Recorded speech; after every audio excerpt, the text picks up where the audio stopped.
कैसे हैंडल करें, वो सबसे बड़ा जरूरी है। जी हाँ, और सबसे बड़ी बात है कि हमने निर्माण और निर्यात को लेकर काफ़ी चर्चा कर ली है इस सेशन में, लेकिन सबसे महत्वपूर्ण होता जा रहा है भारत का पर्यटन क्षेत्र। नए नए डेस्टिनेशन जो हैं उनकी मांग बढ़ रही है, भीड़ जा रही है, वहाँ पर पर्यटकों की संख्या बढ़ रही है, और उसके पीछे इंफ्रास्ट्रक्चर का भी बहुत बड़ा महत्वपूर्ण रोल है। एक जानकारी है आप लोगों के लिए, आप संसद टीवी पर तो लगातार जो है बजट से जुड़ी हुई हर एक घटना और खबर देखेंगे, और जब निर्मला सीतारमण वित्त मंत्री 9वीं बार, रिकॉर्ड 9वीं बार जो है आम बजट पेश करेंगी कुछ ही देर पश्चात, वो आप हमारे YouTube चैनल पर भी देख पाएंगे, और न केवल हिंदी में बल्कि भारत की अलग अलग भाषाओं में। बिल्कुल, हिंदी और अंग्रेजी पर तो आप देख ही पाएंगे इसे, लेकिन अलग अलग भाषा में जो अनुवाद है वो लगातार साथ साथ होगा। तो अलग अलग भारतीय भाषाएं हैं जिनमें आप देख सकते हैं। यूट्यूब पर लाइव हमारे साथ बने रहिए। महज 4 मिनट का वक्त और है जब सीधी कार्यवाही, सीधे प्रसारण के लिए हम आपको लेकर चलेंगे। इससे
माननीय सभासदों, माननीय अध्यक्ष जी,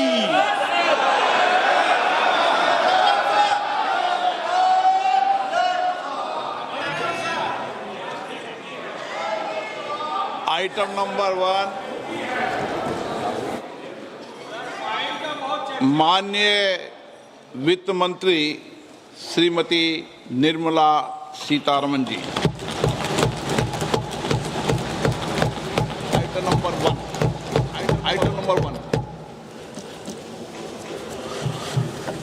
Sir, with your permission, I rise today on the table a copy each of the following papers, Hindi and English versions, under Article 281 of the Constitution, report for 2026 to 2031, Volume 1, main report of the 16th Finance Commission. 2. Report for 2026-2031, Volume 2, Annexures of the 16th Finance Commission. Number 3, explanatory memorandum as to the action taken on the recommendations contained in the above report. Item number 2, माननीय वित्त मंत्री निर्मला सीतारमन जी।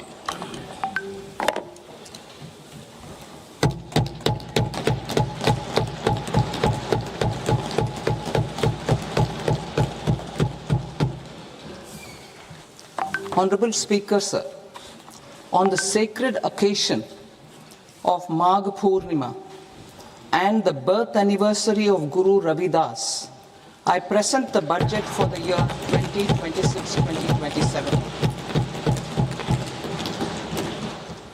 Since we assumed office 12 years ago, India's economic trajectory has been marked by stability, fiscal discipline, sustained growth, and moderate inflation. This is the result of conscious choices we have made, even in times heightened uncertainty and disruption. Our government, led by Honorable Prime Minister Modi, has decisively and consistently chosen action over ambivalence, reform over rhetoric, and people over populism.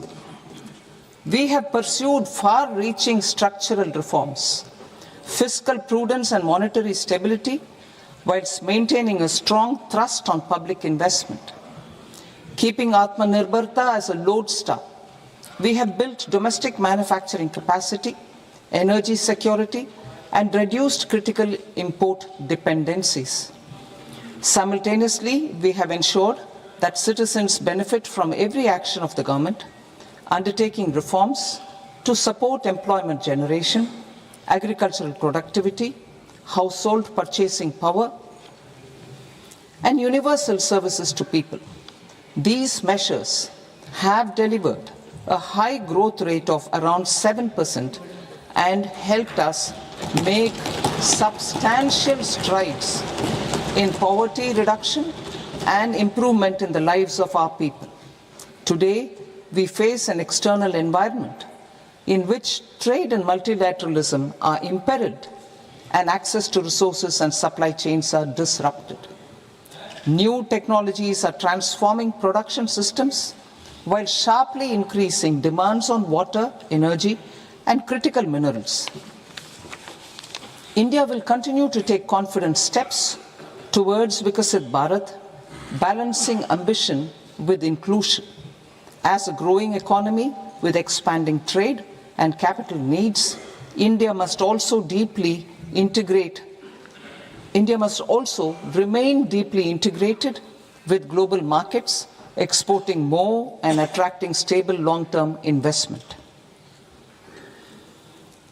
As I begin Part A, I want to express my gratitude to the people for standing firmly with us as we forge our way together towards becoming one of the largest economies of the world.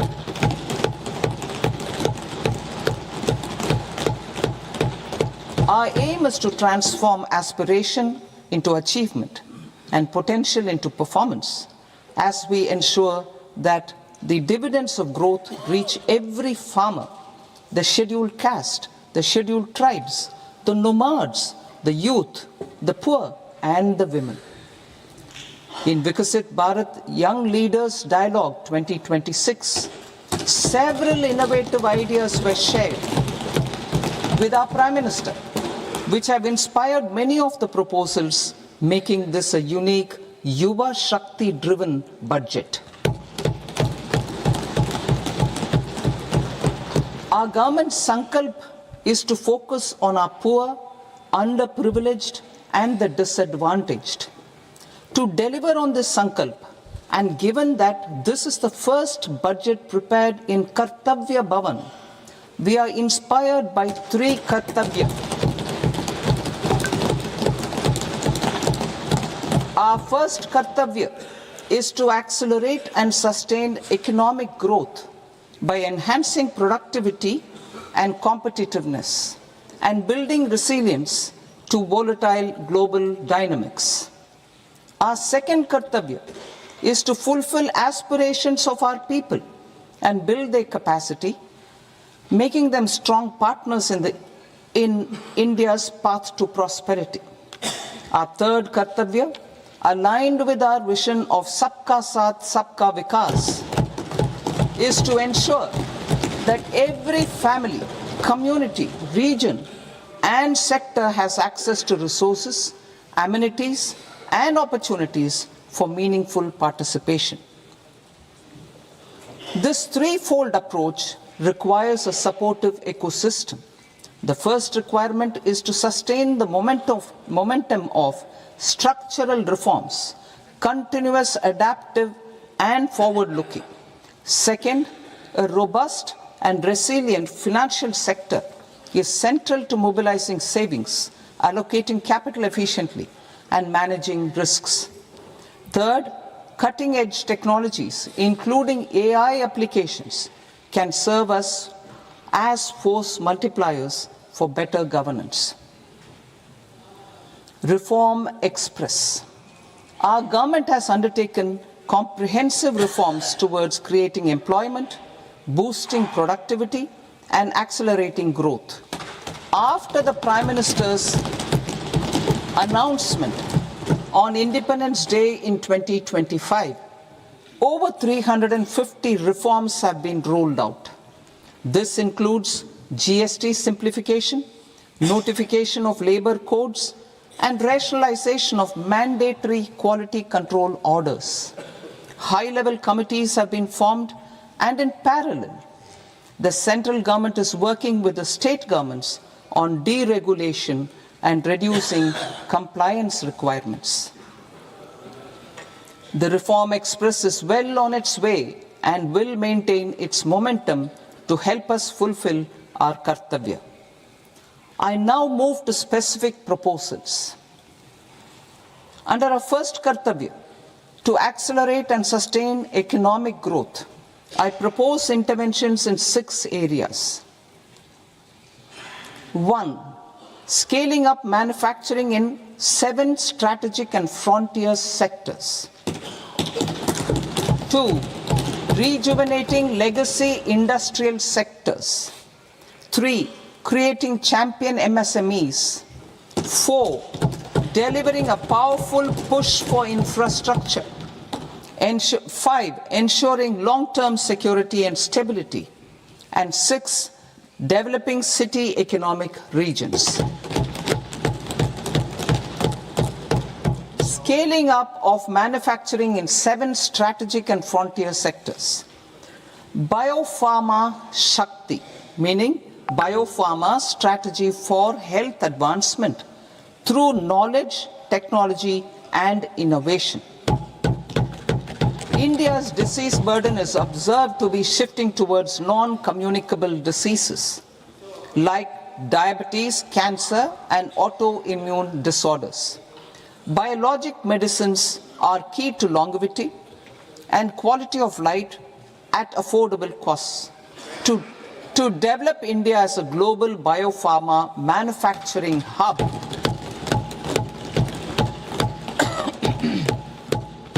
I propose the Biopharma Shakti with an outlay of 10,000 crores over the next 5 years. This will build the ecosystem for domestic production of biologics and biosimilars. The strategy will include a biopharma-focused network with 3 new national institutes of pharmaceutical education and research, popularly known as NIPERS, and upgrading 7 existing ones. It will also create a network of 1,000 accredited India clinical trials sites. We propose to strengthen the Central Drug Standard Control Organization to meet global standards and approve timeframes through and approval timeframes through a dedicated scientific review cadre and specialists. India's semiconductor mission 1.0 expanded India's semiconductor sector capabilities. Building on this, we will launch ISM 2.0 to produce equipment and materials, design full-stack Indian IP, and fortify supply chains. We will also focus on industry-led research and training centers to develop technology and skilled workforce. The Electronics Components Manufacturing Scheme, launched in April 2025 with an outlay of 22,919 crores, already has investment commitments at double the targets. We propose to increase the outlay to 40,000 crores to capitalize on this momentum.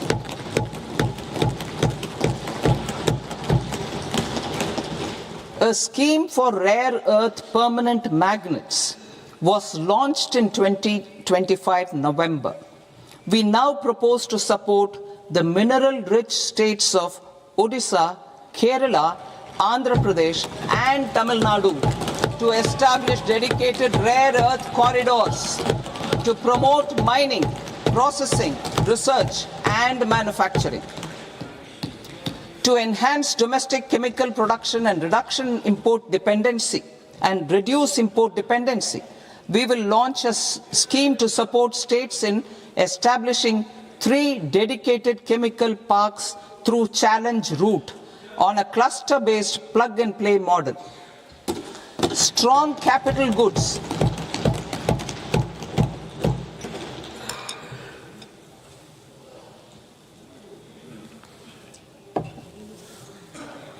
Strong capital goods capability is a determinant of productivity and quality across different sectors. Towards building this capacity, I propose the following. High-tech tool rooms will be established by central public sector enterprises at 2 locations as digitally enabled automated service bureaus that locally design, test and manufacture high-precision components at scale and at lower cost. 2. A scheme for enhancement of construction and infrastructure equipments will be introduced to strengthen domestic manufacturing of high value and technologically advanced CIE. This can range from lifts in a multi-storied apartment or firefighting equipment in multiplexes, large or small, and to tunnel boring equipments for building metros and high-altitude roads. I also propose a scheme for container manufacturing to create a globally competitive container manufacturing ecosystem with a budgetary allocation of 10,000 crores over a 5-year period. For the labor-intensive textile sector, I propose an integrated program with 5 subparts. 1. The National Fiber Scheme for self-reliance in natural fibers, such as silk, wool and jute, man-made fibers, and new age fibers. Textile expansion and employment scheme to modernize traditional clusters with capital support for machinery, technology upgradation, and common testing and certification centers. 3. The National Handloom and Handicraft Program to integrate and strengthen existing schemes and ensure targeted support for weavers and artisans. Tex Eco Initiative to promote globally competitive and sustainable textiles and apparels. Samarth 2.0 to modernize the upgrade the textile skilling ecosystem through collaboration with industry and academic institutions. Further, I propose to set up mega textile parks in challenge mode. They can also focus on bringing value addition to technical textiles.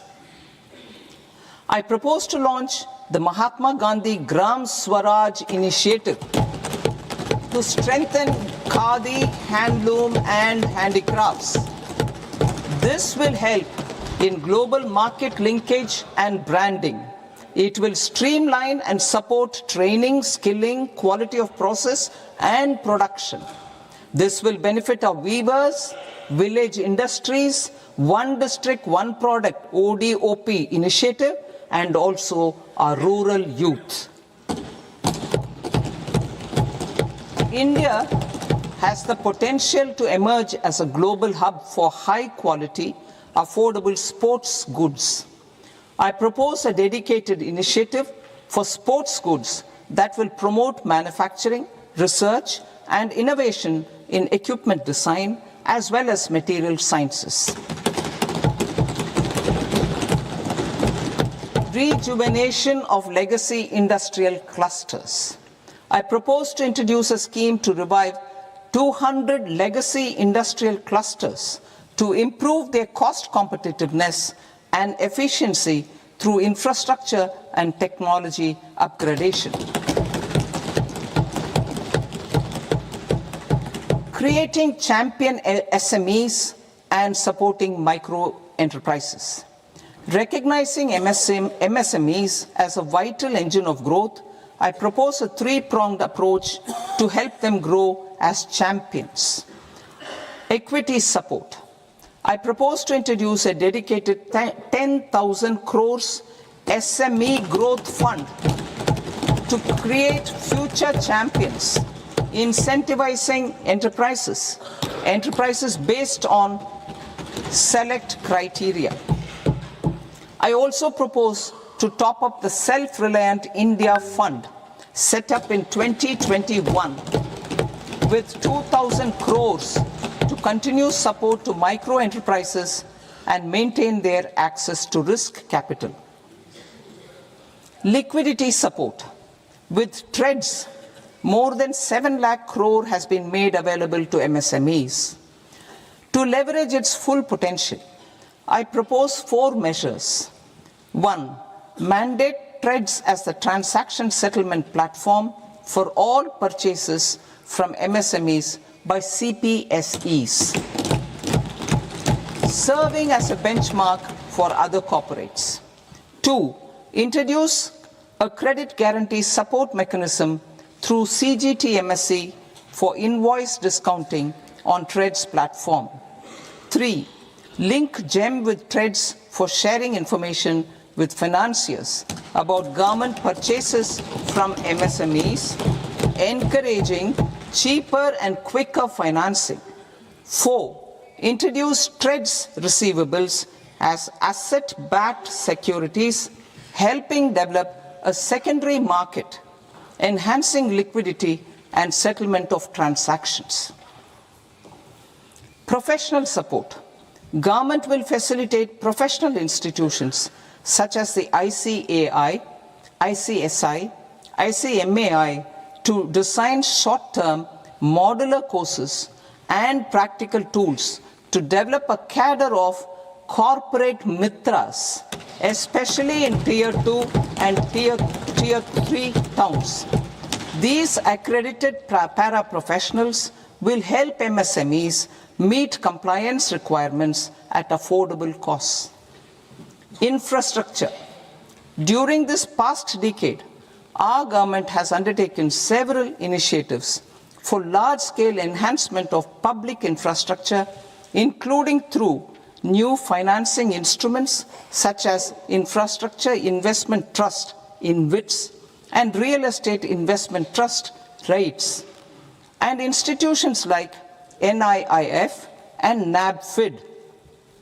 We shall continue to focus on developing infrastructure in cities with over 5 lakh population, that is Tier 2, Tier 3 cities, which have expanded to become growth centers.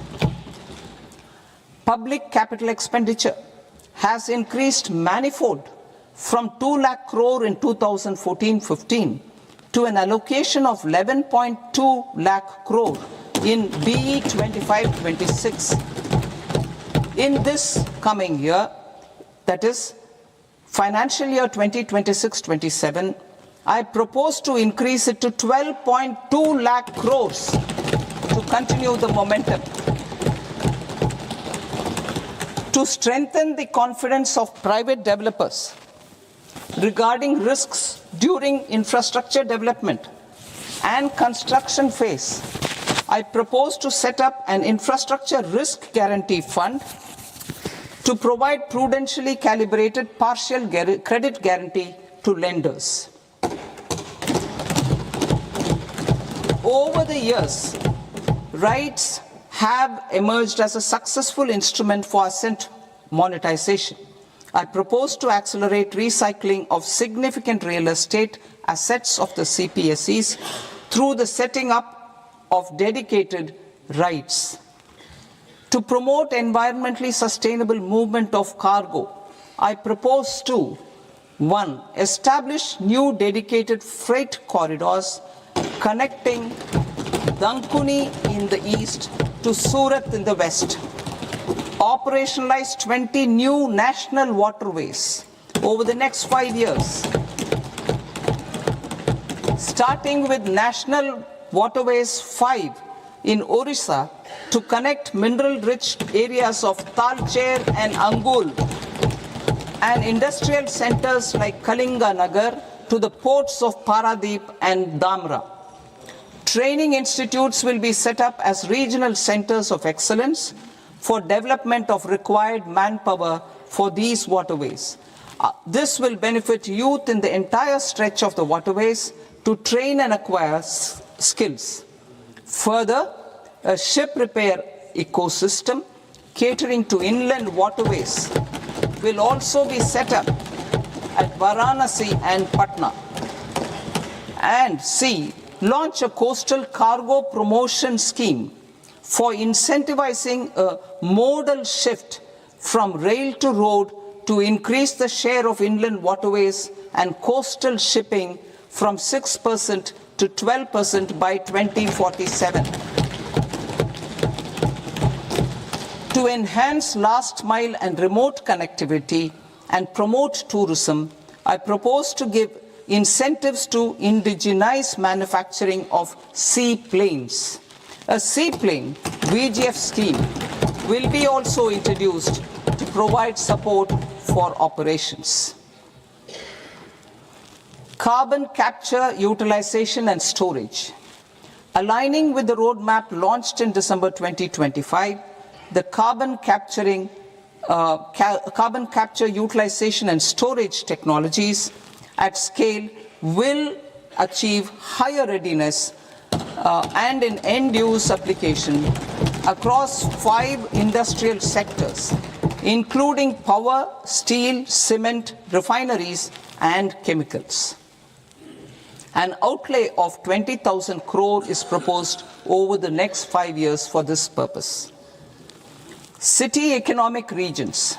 Cities are India's engines of growth, innovation, and opportunities. We shall now focus on Tier 2, Tier 3 cities, and even temple towns, which need modern infrastructure and basic amenities. This budget aims to further amplify the potential of cities to deliver the economic power of agglomerations by mapping city economic regions based on their specific growth drivers. An allocation of 5,000 crore per CER over 5 years is proposed for implementing their plans through a challenge mode with a reform-cum-result-based financing mechanism. In order to promote environmentally sustainable passenger systems, we will develop 7 high-speed rail corridors between cities as growth connectors, namely Mumbai to Pune, Pune to Hyderabad, Hyderabad to Bengaluru, Hyderabad to Chennai, Chennai to Bengaluru, Delhi to Varanasi, Varanasi to Siliguri.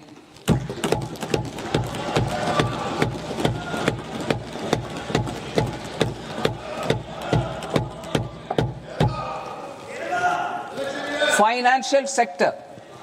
The Indian banking sector today is characterized by strong balance sheet, historic highs in profitability, improved asset quality, and coverage exceeding 98% of villages in the country. At this juncture, we are well placed to futuristically evaluate the measures needed to continue on the path of reform-led growth of this sector. I propose setting up a high-level committee on banking for Vikasit Bharat. High-level committee on banking for Vikasit Bharat to comprehensively review the sector and align it with India's next phase of growth, while safeguarding financial stability, inclusion, and consumer protection. The vision for NBFCs for Vikasit Bharat has been outlined with clear targets for credit disbursement and technology adoption in order to achieve scale and improve efficiency in the public sector NBFCs. As a first step, it is proposed to restructure the Power Finance Corporation and Rural Electrification Corporation. I propose a comprehensive review of the foreign exchange management non-debt instruments rules to create a more contemporary, user-friendly framework for foreign investments consistent with India's evolving economic priorities. Corporate bond market. I propose to introduce a market-making framework with suitable access to funds and derivatives on corporate bond indices. I also propose to introduce total return swaps on corporate bonds. Municipal bonds. To encourage the issuance of municipal bonds of higher value by larger cities, I propose an incentive of 100 crore rupees for a single bond issuance. 100 crore rupees for a single bond issuance of more than 1,000 crore. The current scheme under Amrit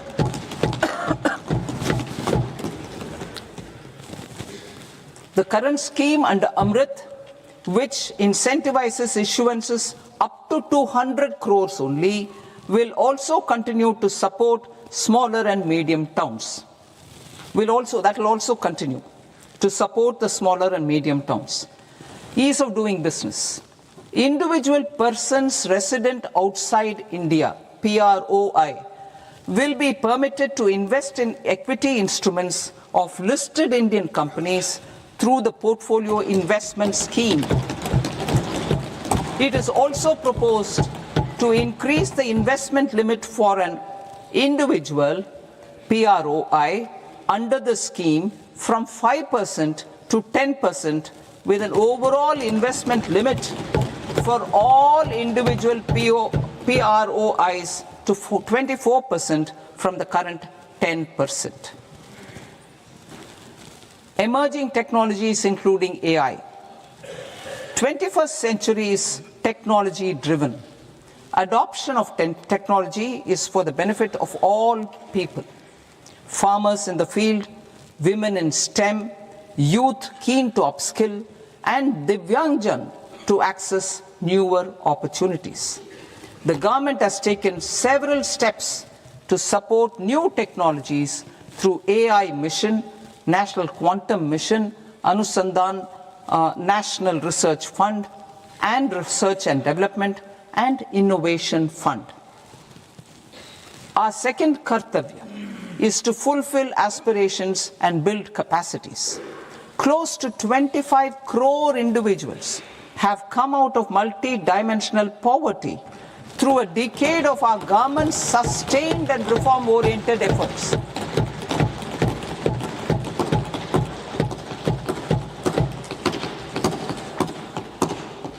Our government has therefore decided to place a renewed emphasis on the service sector to provide a pathway to fulfilling aspirations of a youthful India with the following measures.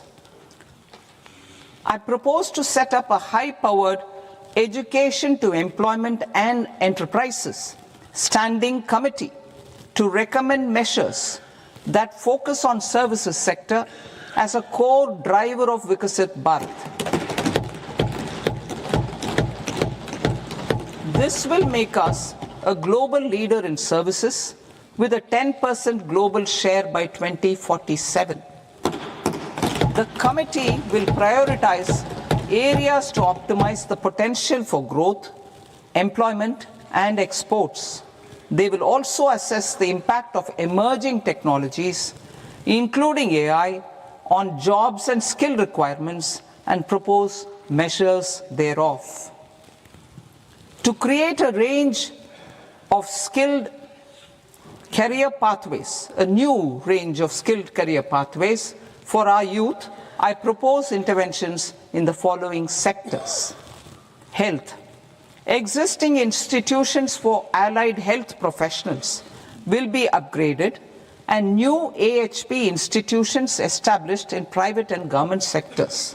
This will cover 10 selected disciplines, including optometry, radiology, anesthesia, OT technology, applied psychology and behavioral health, and add 1 lakh AHPs over the next 5 years. A strong care system covering geriatric and allied care services will be built. A variety of NSQF aligned programs will be developed to train multi-skilled caregivers, combining core care and allied skills such as wellness, yoga, and operation of medical assistive devices. In the coming year, 1.5 lakh caregivers will be trained.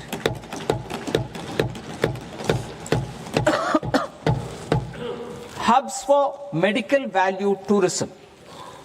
To promote India as a hub for medical tourism services, I propose to launch a scheme to support states in establishing 5 regional medical hubs in partnership with the private sector. These hubs will serve as integrated healthcare complexes that combine medical, educational, and research facilities. They will have Ayush centers, medical value tourism facilitation centers, and infrastructure for diagnostics, post-care, and rehabilitation. These hubs will provide diverse opportunities, job opportunities for health professionals, including doctors and AHPs. Ancient Indian yoga, already respected in several parts of the world, was given a mass global recognition when Honorable Prime Minister took it to the UN. Post-COVID, Ayurveda gained a similar global acceptance and recognition. Exporting quality Ayurveda products helps farmers who grow the herbs and youth who process the products. To meet growing global demand, a few more steps are being taken. I propose to 1. Set up 3 new All India Institutes of Ayurveda. 2. Upgrade Ayush pharmacies and drug testing labs for higher standards of certification ecosystem and make available more skilled personnel. 3.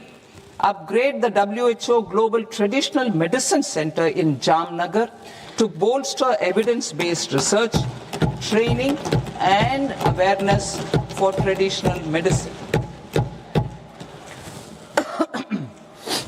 Animal husbandry. Livestock contributes to close to 16% of farm income, including of poor and marginal households. To scale up availability of veterinary professionals by more than 20,000, I propose to roll out a loan-linked capital subsidy support scheme for establishment of veterinary and para-veterinary colleges, veterinary hospitals, diagnostic laboratories, and breeding facilities in private sector. Collaboration between Indian and foreign institutions will also be facilitated. Orange economy. India's animation, visual effects, gaming and comics sector, AVGC sector, is a growing industry projected to require 2 million professionals by 2030. I propose to support the Indian Institute of Creative Technologies, Mumbai, in setting up AVGC content creator labs in 15,000 secondary schools all over the country and 500 colleges. The Indian design industry is expanding rapidly, and yet there is a shortage of Indian designers. I propose to establish, through challenge route, a new National Institute of Design to boost design education and development in the eastern region of India. Education. Our government will support states through challenge route in creating 5 university townships in the vicinity of major industrial and logistics corridors.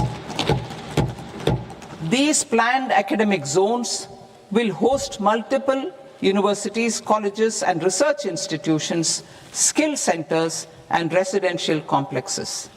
In higher education, STEM institutions, prolonged hours of study and laboratory work pose some challenges for girl students. Through VGF, Viability Gap Funding and capital support, one girls' hostel will be established in every district.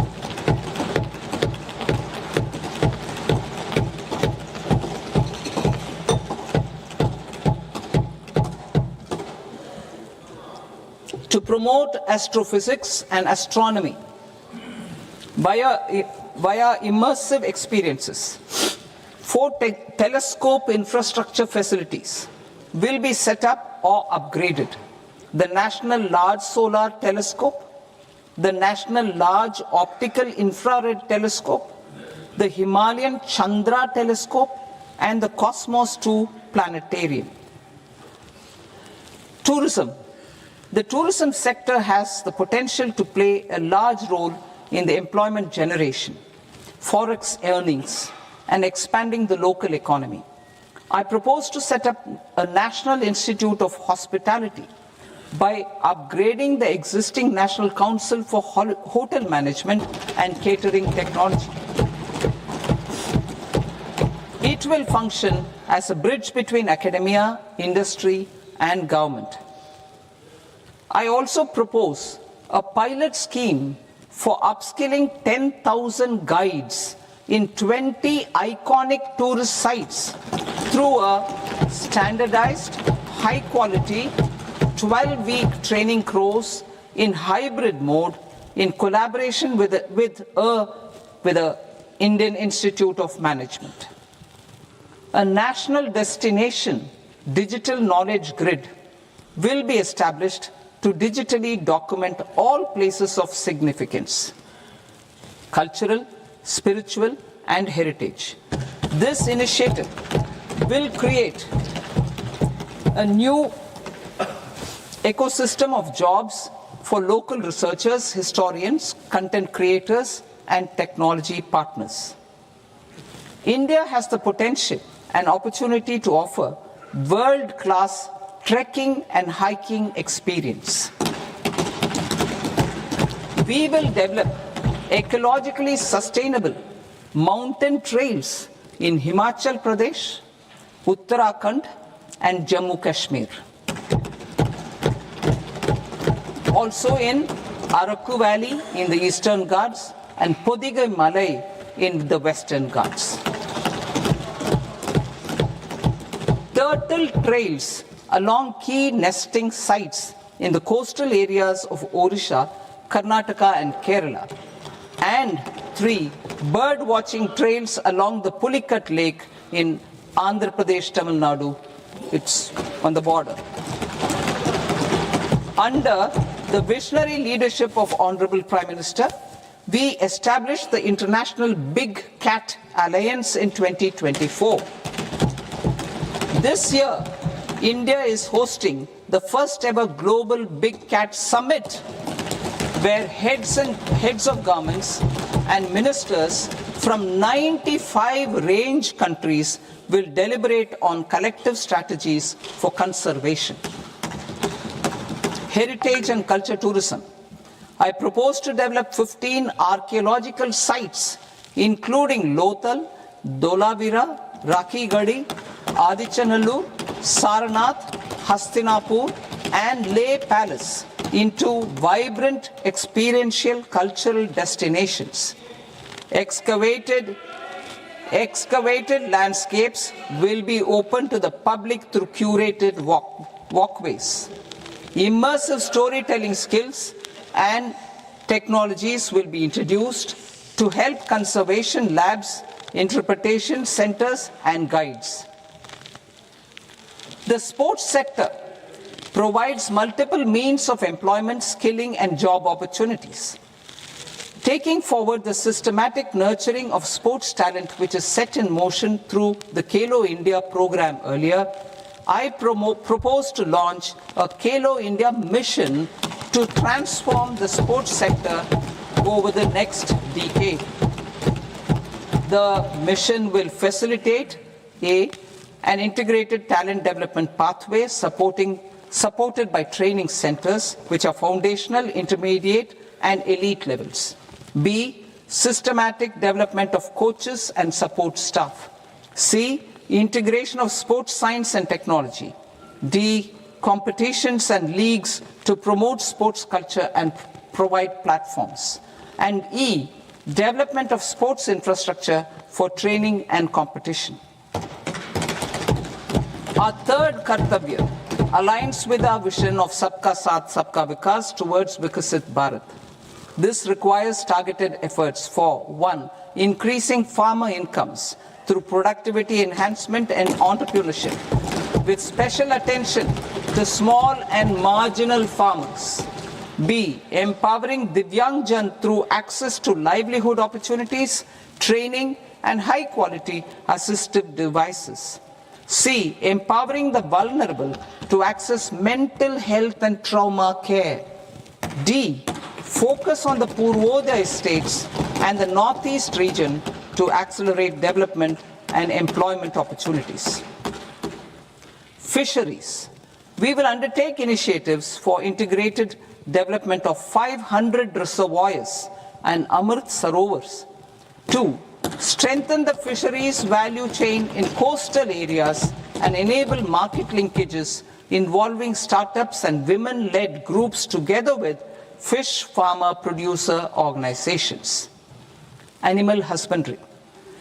To provide quality employment opportunities in rural and peri-urban areas, we will support the animal husbandry sector in entrepreneurship development through A, credit-linked subsidy program, B, scaling up and modernization of livestock enterprises, C, enhanced creation of livestock, dairy, and poultry enhanced creation of livestock, dairy, and poultry-focused integrated value chains, and D, encourage creation of livestock farmer-producer organizations. High-value agriculture. To diversify farm outputs, increase productivity, enhance farmers' incomes, and create new employment opportunities, we will support high-value crops such as coconut, sandalwood, cocoa, cashew in the coastal areas, agar trees in northeast, and nuts such as almonds, walnuts, and pine nuts in our hilly regions. These, all of them, will be supported. India is the world's largest producer of coconuts. About 30 million people including nearly 10 million farmers, depend on coconuts for their livelihood. To further enhance competitiveness in coconut production, I propose a coconut promotion scheme to increase production and enhance productivity through various interventions, including replacing and non-productive trees with new saplings or plants or varieties in major coconut growing states. A dedicated program is proposed for Indian cashew and cocoa to make India self-reliant in raw cashew and coconut production and processing, enhance export competitiveness, and transform Indian cashew and Indian cocoa into premium global brands by 2030. Sandalwood. Sandalwood is closely linked to India's social and cultural heritage. Our government will partner with state governments to promote focused cultivation and post-harvest processing to restore the glory of the Indian sandalwood ecosystem, to rejuvenate old, low-yielding orchards and expand high-density cultivation of walnuts, almonds, and pine nuts. We will support a dedicated program to enhance farmer incomes and in bringing value addition by engaging youth. Bharat Vistar, that is virtually integrated system to access agricultural resources. I propose to launch Bharat Vistar, a multilingual AI tool that shall integrate the AgriStack portals and the ICAR package on agricultural practices with AI systems. This will enhance farm productivity, enable better decisions for farmers, and reduce risk by providing customized advisory support. She Marts for rural women-led enterprises. Building on the success of Lakpati Didi program, I propose to help women take the next step from credit-linked livelihoods to being owners of enterprises. Self-help entrepreneur, She Marts will be set up as community-owned retail outlets within the cluster-level federations through enhanced and innovative financing instruments. Empowering Divyangjan. Divyangjan Kaushal Yojana. Information technology, AVGC sectors, hospitality and food and beverages sectors often offer task-oriented and process-driven roles which are suitable for Divyangjan. We will ensure dignified livelihood opportunities through industry-relevant and customized training specific to each Divyangjan group. Divyang Sahara Yojana. Timely access to high-quality assistive devices for all eligible Divyangjan is a fundamental need. I propose to 1. Support the Artificial Limbs Manufacturing Corporation of India, Alimco, to set up and to scale up production of assistive devices, invest in R&D and AI integration, strengthen PM Divyasha Kendras, and support setting up of assistive technology marts as modern retail style centers where Divyangjan and senior citizens can see, try and purchase assistive products. Reaffirming our commitment to mental health and trauma care. There are no national institutes for mental health care in North India. We will therefore set up a NIMHANS 2 and also upgrade national mental health institutes in Ranchi and in Tezpur as regional apex institutions. Emergencies expose families, particularly the poor and vulnerable, to unexpected expenditure. We will strengthen and increase these capacities by 50% in district hospitals by establishing emergency and trauma care centers. Focus on Purvodaya states and northeastern regions. Purvodaya, I propose the development of an integrated East Coast industrial corridor with a well-connected node at Durgapur, creation of 5 tourism destinations in 5 Purvodaya states, and the provision of 4,000 e-buses. Buddhist sites in northeastern region. The northeastern region is a civilizational confluence of Theravada and Mahayana or Vajrayana traditions. I propose to launch a scheme for development of Buddhist circuits in Arunachal Pradesh, Sikkim, Assam, Manipur, Mizoram, and Tripura. The scheme will cover preservation of temples and monasteries, pilgrimage interpretation centers, connectivity, and pilgrim amenities. 16th Finance Commission. On 17th November 2025, the 16th Finance Commission submitted its report to the President. As mandated under Article 281 of the Constitution, the government is to lay the report along with the explanatory memorandum on the action taken report on the recommendations of the Commission in Parliament, which, Sir, Honourable Speaker, you've allowed me to do at the commencement of this session. The government has accepted the recommendation of the Commission to retain the vertical share of devolution at 41%. As recommended by the Commission, I have provided 1.4 lakh crores of rupees to the states for the year 2026-2027 as Finance Commission grants. These include rural and urban local body and disaster management grants. Fiscal consolidation. Government has been delivering on our fiscal commitments consistently without compromising on social needs. To strive towards accepted standards of fiscal management in Budget 25-26, I had indicated that the central government would target reaching a debt to GDP ratio of 50 plus or minus 1% by 2030-31. In line with this, the debt to GDP ratio is estimated to be 55.6% of GDP in BE 26-27. compared to 56.1% of GDP in RE 25-26. A declining debt to GDP ratio will gradually free up resources for priority sector lending and expenditure by reducing the outgo on interest payments. One of the main operational instruments for debt targeting is the fiscal deficit.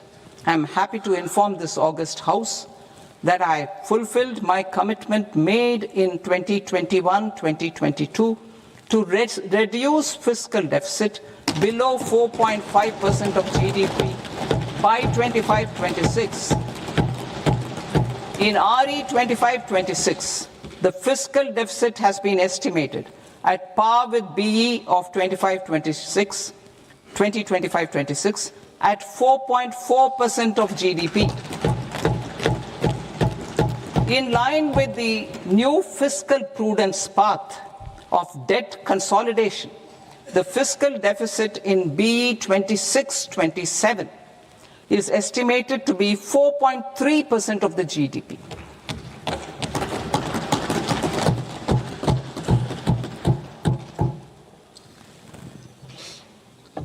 The revised estimates of the non-debt receipts are 34 lakh crore rupees, of which the centre's net tax receipts are 26.7 lakh crore.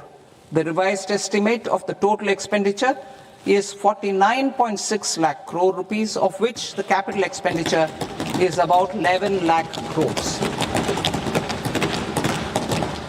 Budget estimates 2026 to 2027. Coming to 26-27, the non-debt receipts and the total expenditure are estimated as 36.5 lakh crore and 53.5 lakh crore respectively.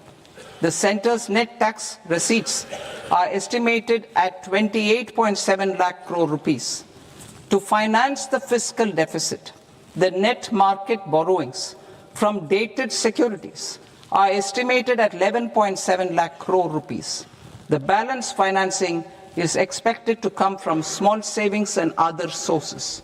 The gross market borrowings are estimated at 17.2 lakh crore rupees. I'll now move to Part B.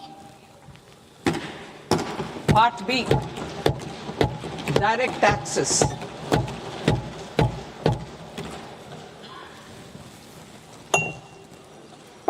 Honorable Speaker, sir, I now present my proposals on direct taxes. New Income Tax Act. In July 2024, I announced a comprehensive review of the Income Tax Act 1961. This was completed in a record time, and the Income Tax Act 2025 will come into effect from 1st April 2026. The simplified income tax rules and forms will be notified shortly, giving adequate time to taxpayers to acquaint themselves with its requirements. The forms have been redesigned such that ordinary citizens can comply without difficulty. Ease of living. I propose that any interest awarded by the Motor Accident Claims Tribunal to a natural person will be exempt from income tax, and any TDS on this account will be done away with. I propose to reduce TCS rate on the sale of overseas tour program package from the current 5% and 20% to 2% without any stipulation of amount. I propose to reduce TCS rate for pursuing education and for medical purposes under the Liberalized Remittance Scheme, popularly known as LRS, from 5% to 2%. Supply of manpower services is proposed to be specifically brought within the ambit of payment to contractors for the purpose of TDS to avoid ambiguity. Thus, TDS on these services will be at the rate of either 1% or 2% only. I propose a scheme for small taxpayers, wherein a rule-based automated process will enable obtaining a lower or nil deduction certificate instead of filing an application with the assessing officer. For the ease of taxpayer holding securities in multiple companies, I propose to enable depositories to accept Form 15G or Form 15H from the investor and provide it directly to various relevant companies. I propose to extend time available for revising returns from 31st December to up to 31st March with the payment of a nominal fee. I also propose to stagger the timeline for filing of tax returns. Individuals with ITR 1 and ITR 2 returns will continue to file till 31st July, and non-audit business cases or trusts are proposed to be allowed time till 31st August.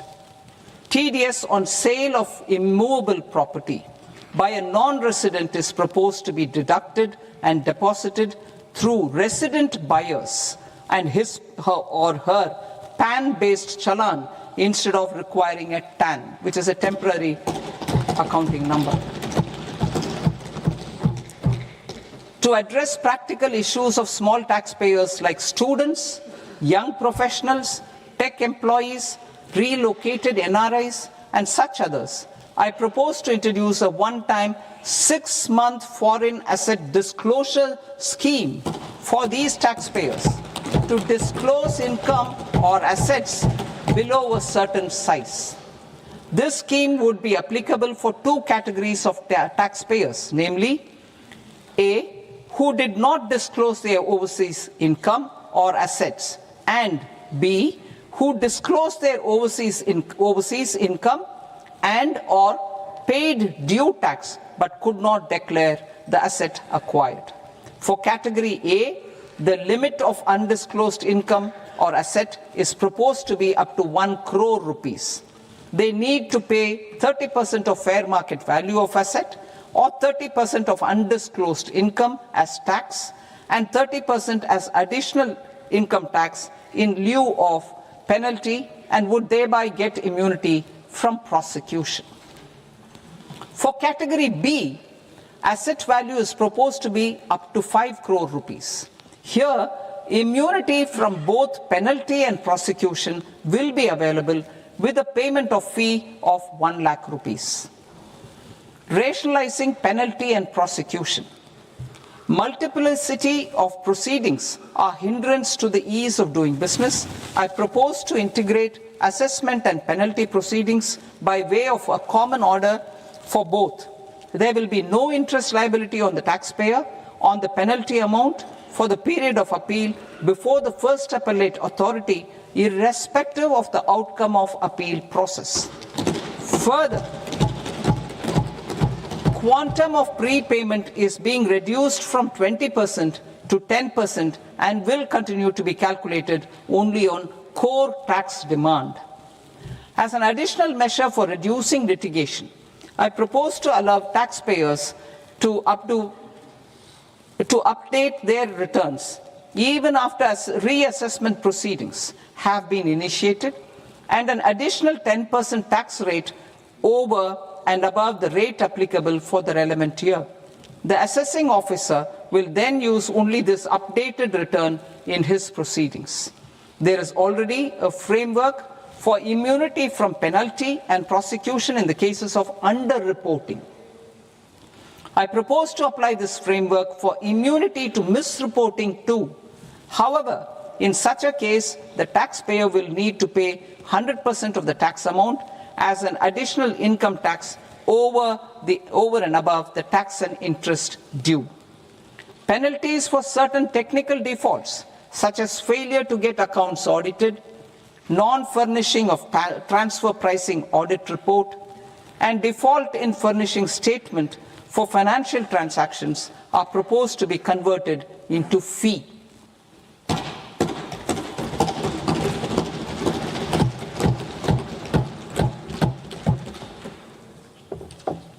I propose to rationalize prosecution framework under Income Tax Act while maintaining a careful balance for deterrence in some serious offence. Non-production of books of account and documents and requirement of TDS payment where payment is made in kind are being decriminalized. Further, minor offences will attract fine only. The remaining prosecutions will be graded commensurate with the quantum of offence. They will entail only simple imprisonment with maximum imprisonment reduced to 2 years and power to courts to convert even those into fines. There is no penalty. There is no penalty presently for non-disclosure of non-immovable foreign assets with aggregate value less than 20 lakh rupees. I propose to also provide them with immunity from prosecution with retrospective effect from 1/10/2024.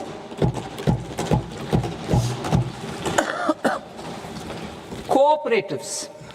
Deduction is already allowed to a primary cooperative society engaged in supplying milk, oilseeds, fruits or vegetables raised or grown by its members.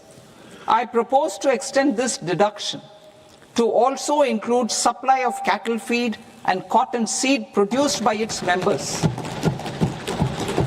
I propose to allow inter-cooperative society dividend income as deduction under the new tax regime to the extent it is further distributed to its members. I further propose to allow exemption for a period of 3 years to dividend income received by a notified national cooperative federation on their investments made in companies up to 31/1/2026. This exemption would be allowed only for dividends further distributed to its member cooperatives. Supporting IT sector as India's growth engine.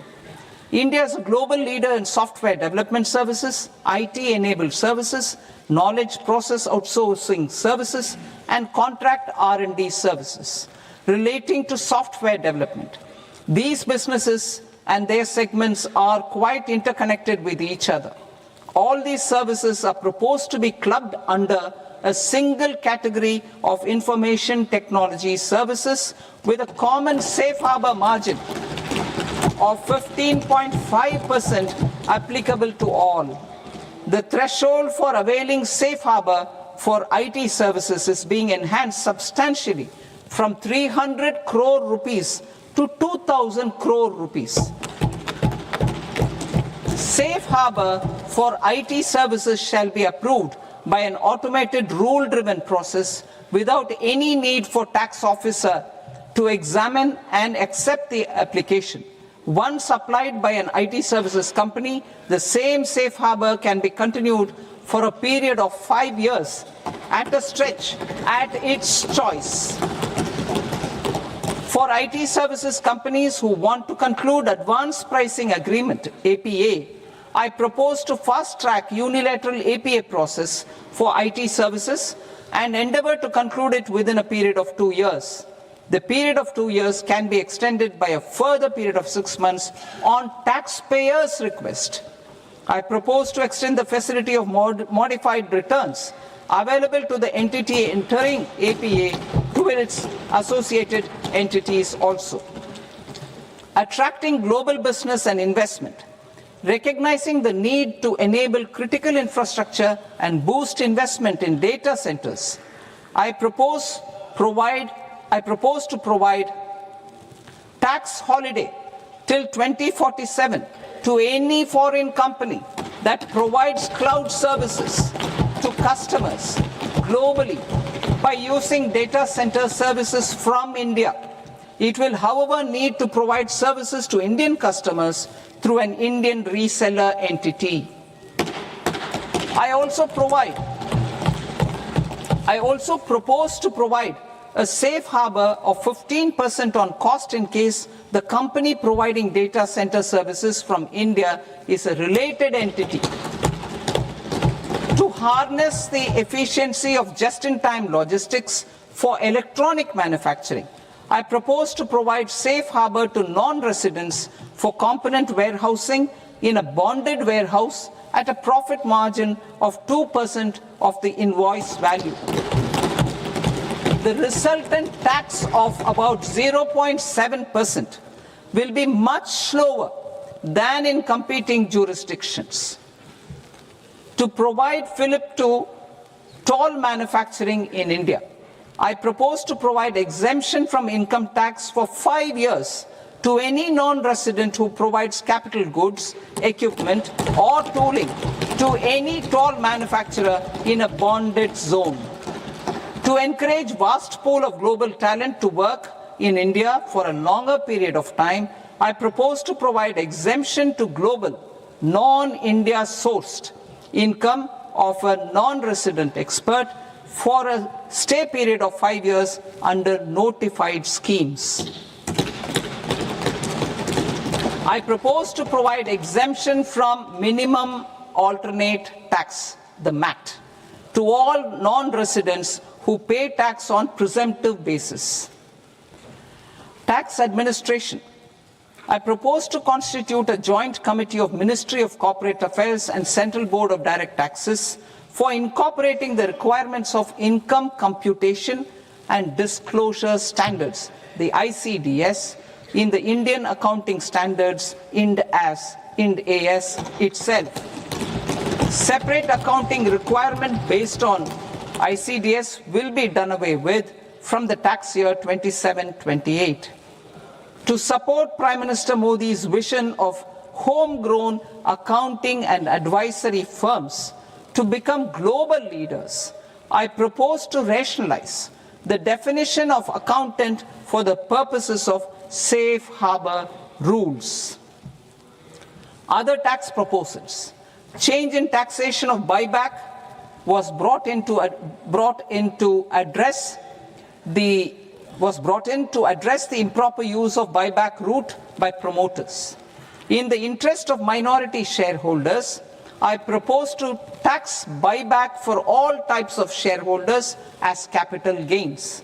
However, to disincentivize misuse of tax arbitrage, promoters will pay an additional buyback tax. This will make effective tax 22% for corporate promoters. For non-corporate promoters, the effective tax will be 30%. TCS rate for sellers of specific goods, namely alcoholic liquor, scrap, and minerals, will be rationalized to 2%, and that on tendu leaves will be reduced from 5% to 2%. I propose to raise the STT on futures to 0.05% from the present 0.02%. STT on options premium and exercise of options are both proposed to be raised to 0.15% from the present rate of 0.1% and 0.125% respectively. We reformed the taxation landscape for corporates in 2019 by providing them a simplified regime with lower tax rate so that they could productively focus on business rather than on claim of deductions and exemptions. To encourage companies to shift to the new regime, set off of brought forward MAT credit, minimum alternate tax credit, is proposed to be allowed to companies only in the new regime. Set off using available MAT credit is proposed to be allowed to an extent of 1/4 of the tax liability in the new regime. MAT is proposed to be made final tax, so there will be no further credit accumulation from 1st April 2026. In line with this change, the rate of final tax is being reduced to 14% from the current MAT rate of 15%. The brought forward MAT credit of taxpayers accumulated till 30th March 2026 will continue to be available to them for set-off as above. Indirect taxes. I shall now take up proposals related to indirect taxes. My proposals for customs and central excise aim to further simplify the tariff structure, support domestic manufacturing, promote export competitiveness, and correct inversion in duty. To continue weeding out long-continuing customs duty exemptions, I propose to remove certain exemptions on items which are being manufactured in India or where the imports are negligible. Similarly, to further simplify the process of ascertaining the rate of duty applicable on a particular item, I propose to incorporate certain effective rates in various customs notifications to the tariff schedule itself. I shall now take up sector-specific proposals. Promotion of exports of marine, leather, and textile products.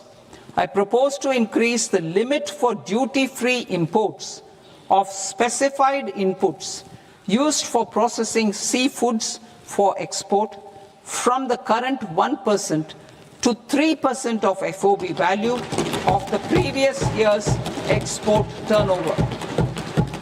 I also propose to allow duty-free imports of specified inputs, which is currently available for exports of leather or synthetic footwear, to exports of shoe uppers as well. I propose to extend the time period for export of final product from the existing 6 months to 1 year for exporters of leather or textile garments, leather or synthetic footwear, and other leather products. energy transition and security. I propose to extend the basic customs duty exemption given to capital goods used for manufacturing lithium-ion cells for batteries to those used for manufacturing lithium-ion cells for battery energy storage systems also. I propose to exempt basic customs duty on import of sodium antimonate for use in manufacture of solar glass. Nuclear power. I propose to extend the existing basic customs duty exemption on imports of goods required for nuclear power projects till the year 2035 and expand it for all nuclear plants irrespective of their capacity. Critical minerals. It is proposed to provide basic customs duty exemption to the import of capital goods required for the processing of critical minerals in India. Biogas blended CNG.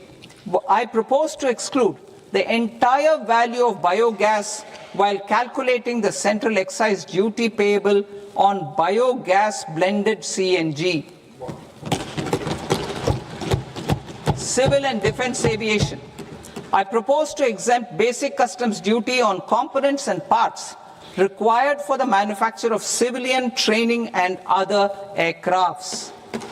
It is proposed to exempt basic customs duty on raw materials imported for the manufacture of parts of aircraft to be used in maintenance, repair, or overall requirements by units in the defense sector.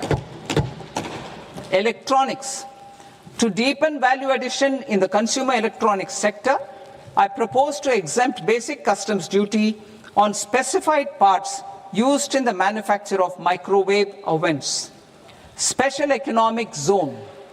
To address the concerns arising about utilization of capacity by manufacturing units in the special economic zones due to global trade disruptions, I propose as a special one-time measure to facilitate sales by eligible manufacturing units in SEZs to the domestic tariff area at concessional rates of duty. The quantity of such sales will be limited to a prescribed proportion of their exports. Necessary regulatory changes will be undertaken to operationalize the measures while ensuring level playing field for the units working in the DTA. Ease of living.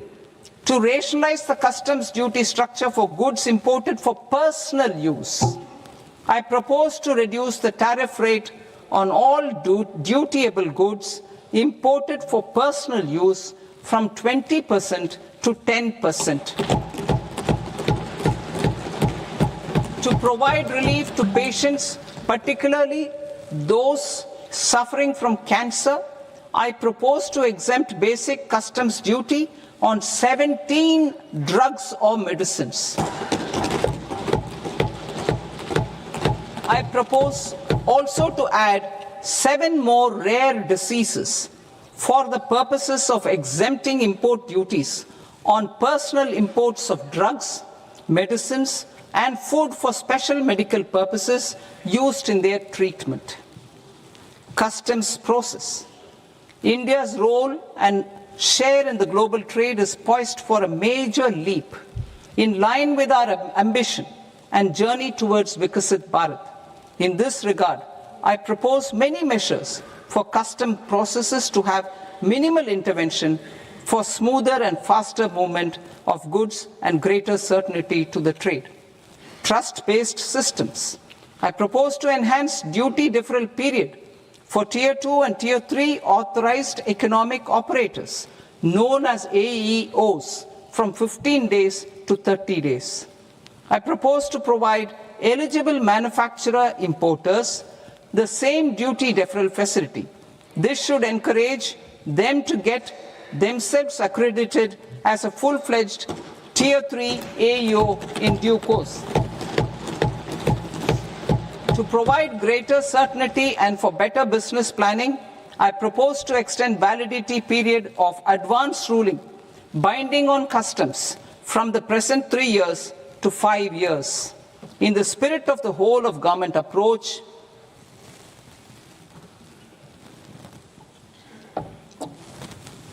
government agencies will be encouraged to leverage AEO accreditation for preferential treatment in clearing their cargo. Regular importers with trusted long-standing supply chains will be recognized in the risk system so that the need for verification of their cargo every time can be minimized. Export cargo using electronic sealing. Export cargo using electronic sealing will be provided through clearance from the factory premises to the ship.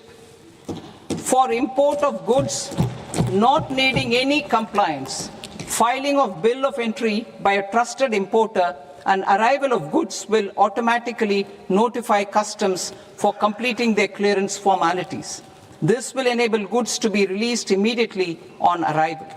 The customs warehouse framework will be transformed into a warehouse operator-centric system with a self-declarations, electronic tracking, and risk-based audit. These reforms will move away from the current system of officer-dependent approvals and reduce transaction delays and compliance costs. Ease of doing business. Approvals required for cargo clearance from various government agencies will be seamlessly processed through a single and interconnected digital window by the end of the financial year. Processes involved in clearance of food, drugs, plant, and animal and wildlife products, accounting for about 70% of interdicted cargo, will be operationalized on this system by April 2026 itself. For goods not having any compliance requirement, clearance will be done by customs immediately after online registration is completed by the importer, subject to the payment of duty. Customs integrated system will be rolled out in 2 years as a single integrated and scalable platform for all customs processes. Utilization of non-intrusive scanning with advanced imaging and AI technology for risk assessment will be expanded in a phased manner with the objective to scan every container across all the major ports. New export opportunities to support Indian fishermen to fully harness the economic value of marine resources beyond our territorial waters. The following measures will be taken. A. Fish catch by an Indian fishing vessel in exclusive economic zone or on the high seas will be made free of duty. Landing of such fish on foreign port will be treated as export of goods. Safeguards will be put in place to prevent misuse during fish catch, transit, or transshipment. To support aspirations of India's small businesses, artisans, and startups to access global markets through e-commerce, I am pleased to announce complete removal of the current value cap of 10 lakh rupees per consignment on courier exports. In addition, handling of rejected and returned consignments will be improved with effective use of technology for identifying such consignments. I propose to revise provisions governing baggage clearance during international travel to address genuine concerns of passengers. The revised rules will enhance duty-free allowances in line with the present-day travel realities and provide clarity in temporary carriage of goods brought in or taken out. There are honest taxpayers who are willing to settle disputes by paying all their dues, but they get deterred due to negative connotation associated with penalty. They will now be able to close cases by paying an additional amount in lieu of penalty. Honorable Speaker, sir, with this, I commend the budget to this august House. Jai Hind.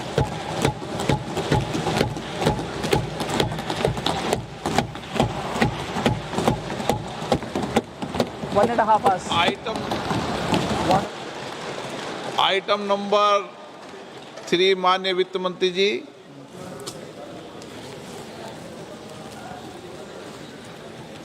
Item number 2, sir. 3। Sir, with your permission, I rise to lay on the table of the the following statements under Section 3(1) of the Fiscal Responsibility and Budget Management Act of 2003, medium-term fiscal policy cum fiscal policy strategy statement, and macroeconomic framework statement. Item number 4 माननीय वित्त मंत्री जी। Sir, with your permission, I move for leave to introduce the Finance Bill 2026. प्रश्न ये कि विधेयक को पुनर्स्थापित करने की अनुमति प्रदान की जाए। जो सदस्य इस पक्ष में हाँ गए, जो सदस्य विरोध में ना गए, मेरे विचार में निर्णय हाँ वालों के पक्ष में, हाँ वालों के पक्ष में अनुमति प्रदान की जाती है। माननीय मंत्री जी, अब विधेयक पुनर्स्थापित करें। Sir, I introduce the bill. माननीय सदस्यगण, आपको सूचित किया जाता है कि माननीय वित्त मंत्री जी के बजट भाषण की कॉपी पब्लिकेशन काउंटर पर ली जाती है। बजट भाषण और बजट से संबंधित दस्तावेज आपके मोबाइल फोन और मेंबर पोर्टल्स पर ही उपलब्ध है।